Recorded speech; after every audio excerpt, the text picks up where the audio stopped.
կա թուղթ, կարդացեք, պատասխանը կա, պետք չի այդ բաները Թուրք-ադրբեջանական թեմատիկան շարունակելով, պարոն Ռուբինյան, ձեր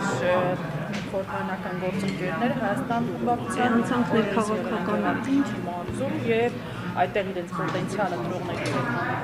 հետ ձեր գործընկեր պարոն Լևոն Քուչյանն այսպիսի լիք է արտահայտել կամ ժողովուրդի իրավական տնօրինելու իրավունքը կվերցնի ձեռքը նկատի ունենալու խորհրդանական ընտրություններում այս կամ այն ուժին դիակելով կամ այն կտնօրինի Թուրքիան եւ Ադրբեջանը ձեր մեկնաբանությունը դե բան է դասական մանիպուլյացիոն հայտարարություն է ուրիշ ինչ պիտի ասեն այդ մարդիկ չհասկացան որ անընդհատ իրանց խոսույթի 90%-ը թուրք-ադրբեջանական է նկատել եք ոչ մի քաղաքական խոսք չկա կան թուրք-ադրբեջանական թրքամոլ թրքահաճո ադրբեջանամետ ազգադավ էս է իրանց խոսույթը եւ իրանք ոնց նախորդ անգամ հաջողության չհասան այս անգամ էլ հաջողության չեն հասնի բայց մի բան ասեմ էլի տեսա ես այդ ձեր նշած տեսանյութում տեսա որ մի քաղաքացի ինչ էր ասում իրենց ասում էր ամենակարևորն է որ մենք հպարտությունը մեր գործերն ենք ուզում ենք վերականգնենք ասում եմ ես օրինակ արտասահմանում եմ ապրում այնտեղ հանդիպում ենք ուրիշներին այն ժամանակ հպարտությամբ էինք ասում որ հայ ենք հիմա բավարար հպարտ չեն ես դեռ խորացա որտեղ մենակ այդ անգամ չի էլի շատ եմ լսել մամուլով հենց այդ խոսույթը որ մենք Սփյուռքում այն ժամանակ արժանապատիվ էինք հիմա արժանապատիվ չենք մի հատ հարց տամ էլի սիրելիներս ձեզ չեն տալիս էլի իրանց են տալիս ովքեր որ դա ասում են եթե դուք հպարտ եք որ հայ եք ինչ եք արտագաղթել Հայաստանից կարող է չէ այո բայց նկատի ունեմ կարող է պետք է հպարտ լինել կարող է ավելի մեծ հպարտություն է Հայաստանում ապրել ես չեմ ասում որ իրանք են մեղավոր արտագաղթել պարզ ասենք սոցիալական խնդիրներ անա չէ կոնկրետ այդ մարդը Գեղարքունիքի մարզից էր խոսքը հին Սփյուռքի մասին չի այսինքն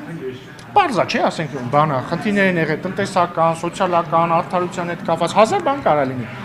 բայց ինքնին դա նշանակում է պրոբլեմա չէ եղել Հայաստանում այսինքն կոնֆլիկտից ոչ նկատի ունեմ ոչ թե բարիս բուն իմաստով կոնֆլիկտից այլ կոնֆլիկտ չեն ուզեցել ասենք չգիտեմ իրանց որդիները զոհեն եւ այլն բայց կարող է ավելի մեծ հպարտություն է լինել հայ ապրել խաղաղ Հայաստանում քան լինել հայ որը ստիպված է արտագաղթել ու մի հատ էլ այնտեղ ինքը ասի այ ինչի պատերազմում մենք պարտվեցինք որ ես ինձ հպարտ չզգամ իսկ կարող է պետքա մնալ ապրել Հայաստանում եւ շինացնել Հայաստանը եւ ապրել խաղաղության մեջ ու կարող է իրական հպարտությունը խաղաղ Հայաստանում ապրելն է պատմում եմ մտածել ես մի հարցել կներես ասում եք տեսեք դուք ասում եք պայմանները իրանք էլ ասում են եթե մենք վարչապետ ունենանք անդիշանցիան 1 դրամ կստանանք բայց իրանք ունեցել են վարչապետ բիզնես մեկ չէ մեր ձևով վարչապետը երբ հայ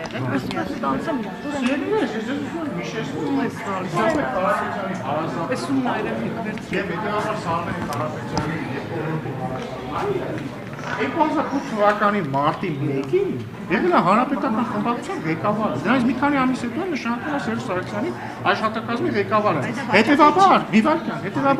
հետևաբար իրանց տեսան, օրինակ հիմա ինձ ասում եք դուք ունեք, ինձ կասեք, չէ՞, պարոն Ռուբինյան, դուք ունեք վարչապետ։ Եվ ճիշտ կանք, որտեղ ես քաղաքացիական պայմանագիր խմբակցության անդամ եմ, կուսակցության անդամ եմ եւ վարչապետն էլ քաղաքացիական պայմանագիր կուսակցությունից է։ Հիմա նույն ձեր հանրապետական խմբակցության ղեկավարը կարելի է չի ասել որ այդ ժամանակվա վարչապետը